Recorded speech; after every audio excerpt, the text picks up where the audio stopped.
Three suspects have been killed in a shootout with police on the N1 in Johannesburg. Newzroom Afrika's Qaanitah Hunter is at the scene for us and joins us now live for more. Qaanitah, I can see that traffic has started moving, but perhaps just for our viewers who have tuned in for the first time now at 25 to 3, give us the background to the story. What led to this chase and shootout?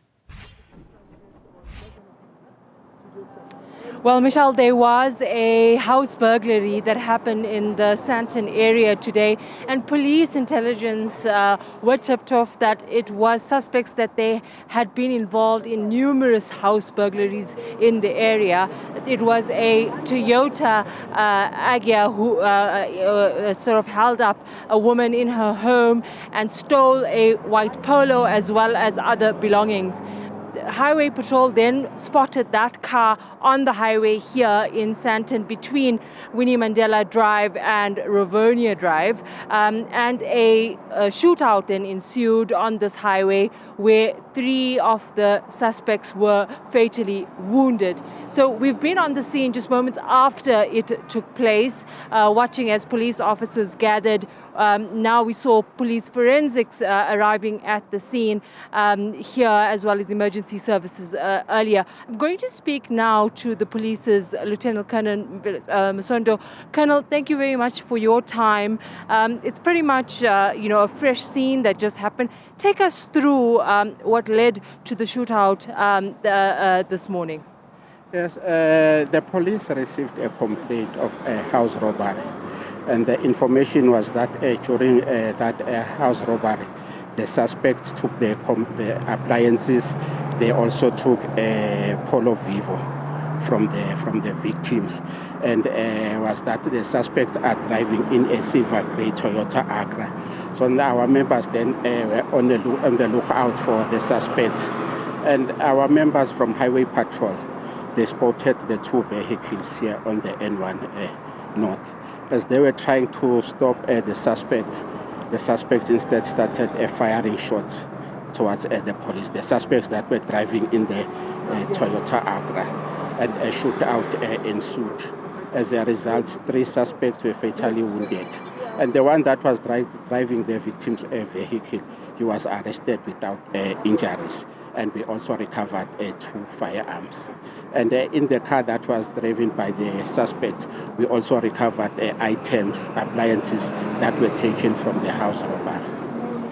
Colonel, behind you is obviously the scene. The car is there with many. I'm trying to count the number of bullet holes. You could see it was quite a violent exchange.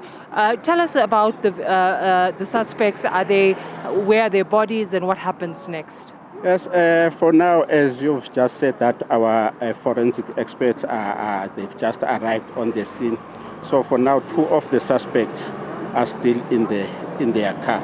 So that's where they were certified dead.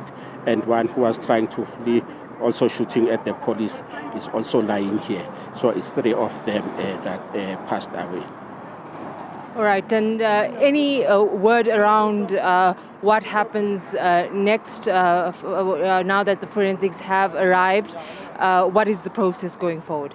Yes, what is happening now, obviously, with the house robbery, we've opened a case of house robbery, and with them shooting at the police, we'll be opening a case of attempted murder. And the information that we are receiving is that the very same car that was driven by the suspect is linked to quite a number of cases of house robbery in Sandton and Randburg. So then investigation is underway to establish if they can be linked to all those house robberies. Thank you very much. There you had it, Michelle. That was police spokesperson Lieutenant Colonel Masondo talking to us about what happened in the run-up to this deadly shootout with police officers here on the N1 highway in Sandton. And do you think the advice is still to find alternative routes, even though it does seem like traffic is sort of slowly starting to move again, Qaanitah? Yeah, as you can see, there's still, a significant part of the highway still closed, 3 lanes blocked off by police, and will be for a long time as investigations continue. And so now the traffic has opened up a little bit, but still I think police are advising motorists to avoid the N1 as they try to clear the scene. All right, Qaanitah Hunter live to us there on the N1 in Johannesburg. 3 suspects killed in that shootout with police.